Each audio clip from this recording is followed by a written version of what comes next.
हरिओम।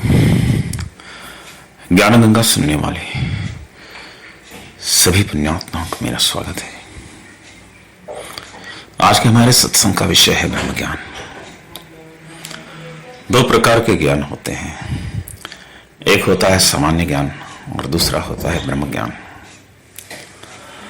सामान्य ज्ञान जो है ये सबको मालूम है, मैं कौन हूं, मैं क्या हूं, मेरा नाम क्या है, मेरा परिवार क्या है, मेरे दोस्त कौन है, मेरे दुश्मन कौन है, मैं कहाँ रहता हूं, मैं क्या करता हूं। तो इस तरह की जो बातें हैं ये सामान्य ज्ञान है। दूसरा है ब्रह्म ज्ञान। ब्रह्म ज्ञान जो होता है कि मैं ब्रह्म हूं, ये ज्ञान जो है ब्रह्म ज्ञान है। सामान्य ज्ञान तो सबके पास है, लेकिन ब्रह्म ज्ञान सबके पास नहीं होता, उसके लिए कोशिश करनी पड़ती है। तो ब्रह्म ज्ञान क्या है, ब्रह्म ज्ञान कैसे होता है, ब्रह्म ज्ञान होने के बाद क्या होता है और ब्रह्म ज्ञान से क्या फायदे हैं, इसी विषय में हम आज चर्चा करेंगे।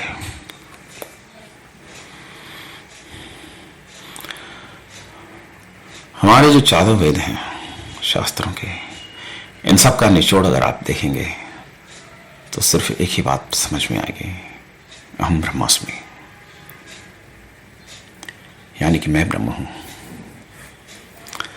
मैं ब्रह्म हूं, ये वास्तविकता है,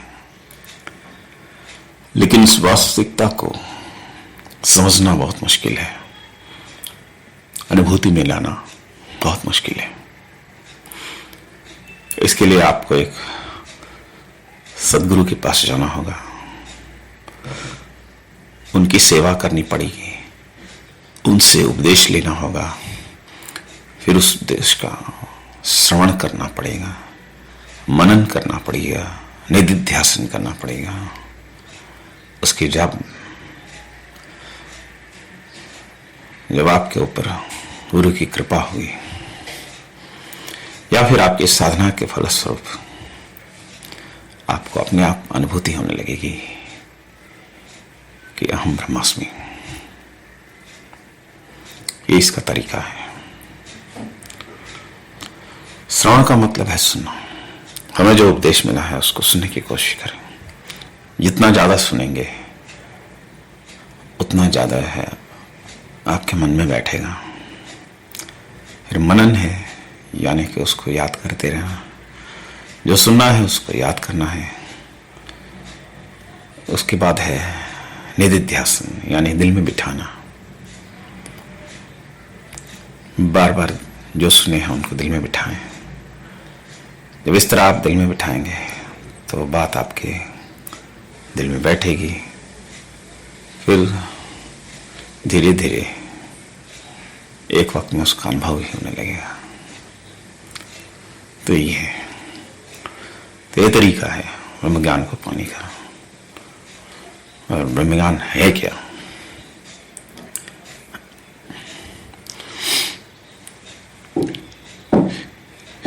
यहां पर 5 भेद हैं, जिसको पंचभेद कहते हैं। जीव जीव का भेद, जीव जगत का भेद, जीव ईश्वर का भेद, ईश्वर जगत का भेद और जगत जगत का भेद। ये 5 भेद जब आपके अंदर से निकल जाएंगे तब आपको ब्रह्म ज्ञान की अनुभूति होगी।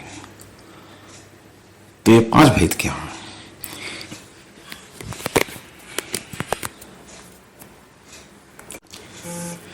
जीव जीव का भेद।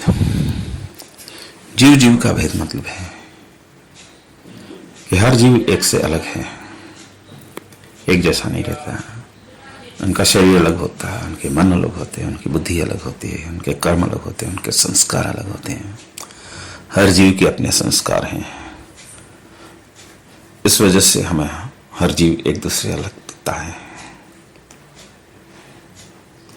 दूसरा है जीव जगत का भेद। तो एक जगत में एक जीव एक जैसा नहीं रहता है, हर जीव का अपना जगत है। हमें दिखता है एक जैसा, लेकिन होता एक जैसा नहीं है। तो हर जीव का अपना जगत है। तो यह जीव और जगत का भेद हो गया, जगत और ईश्वर का भेद। ईश्वर और जगत एक होते हुए भी अलग है। इसी वजह से हम ईश्वर को जगत में देख नहीं पाते। तो हमें जगत दिखता है, ईश्वर नहीं दिखता है। ये बड़ी बात है। उसी तरह से जीव ईश्वर का भेद है। जीव ईश्वर रूप होते हुए भी ईश्वर से अलग है। वो इस वजह से क्योंकि ईश्वर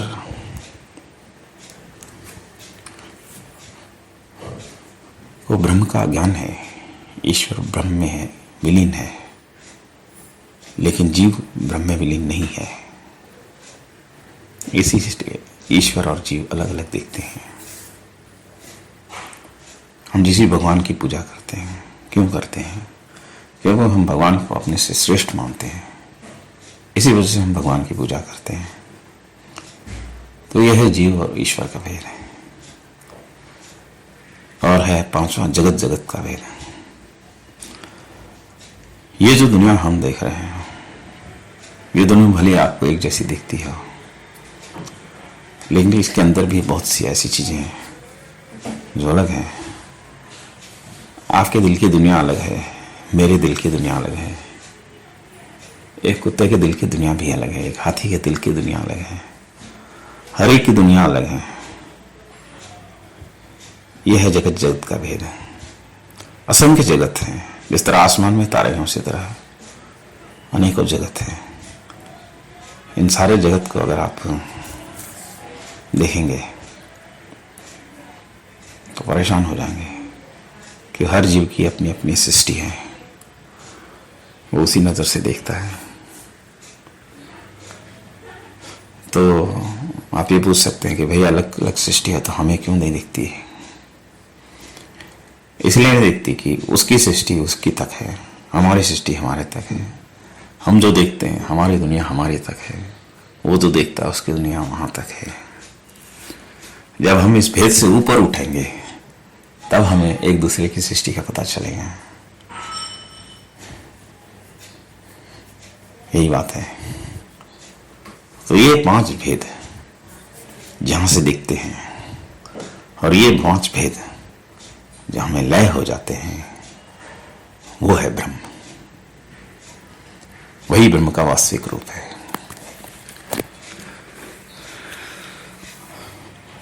तो यही है ब्रह्म ज्ञान हकीकत में, और इसी को पाना जीवन का बड़ा लक्ष्य है। अगर आपको एक बार ब्रह्म ज्ञान हो गया तो फिर आपको जगत और जीव का भेद नहीं दिखेगा, ईश्वर का भेद नहीं दिखेगा। सब कुछ अपने आप में नजर आने लगेगा। ये बहुत ही ऊंची अवस्था है। इस अवस्था में जाने के बाद आपको जन्म मरण लेने की भी जरूरत नहीं रहेगी। इस दुनिया में वापस आने की जरूरत नहीं पड़ेगी।